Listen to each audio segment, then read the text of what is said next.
আসসালামু আলাইকুম ভিউয়ার। আজকে আমরা একটা বিষয় নিয়ে আলোচনা করব, সেটা হচ্ছে যে আপনার নেটওয়ার্ক প্রিন্টার কিভাবে আপনি আপনার ল্যাপটপের সাথে অ্যাড করতে পারেন। বিশেষ করে হচ্ছে ইপসন M100, যেটা আমার কাছে অ্যাভেলেবল আছে, সেই প্রিন্টারটা আমি অ্যাড করে দেখাচ্ছি আপনাদেরকে। আশা করছি সবাইকে ভিডিওটা ভালো লাগবে।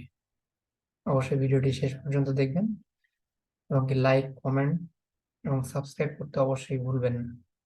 নেক্সট টিউটোরিয়াল যাতে আমি আপনাদের জন্য তৈরি করতে পারি, সেটাও আমার জন্য দোয়া করবেন। চলে যাই আমরা। প্রথমেই আপনাকে যেতে হবে কন্ট্রোল প্যানেল। এখান থেকে আপনার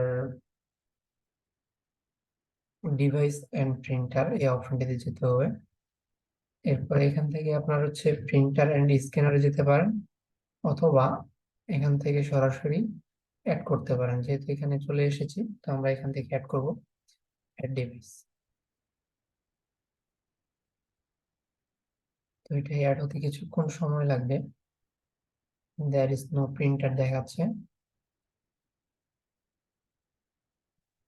একবার আমি রিফ্রেশ দিই।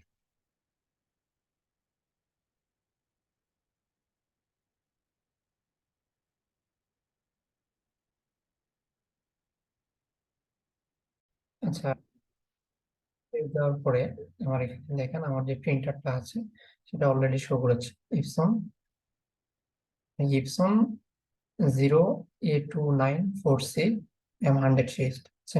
জাস্ট এটাতে ক্লিক করবেন।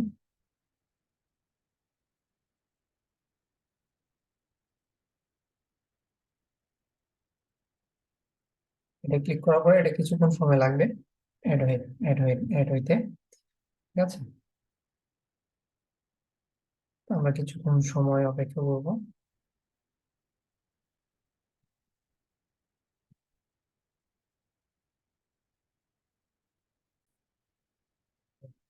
লিঙ্ক হচ্ছে add, যে যে অ্যাড হয়ে যাওয়ার পরে এখানে অলরেডি দেখাবে রেডি। ঠিক আছে, সবাইকে ধন্যবাদ। নেক্সট ভিডিওর জন্য অবশ্যই অপেক্ষা করবেন। আশা করছি শীঘ্রই নেক্সট ভিডিও নিয়ে আবার আপনাদের সামনে উপস্থিত হব। তো please subscribe my channel for more videos, likes, comment, obviously share করতে ভুলবেন না। ধন্যবাদ।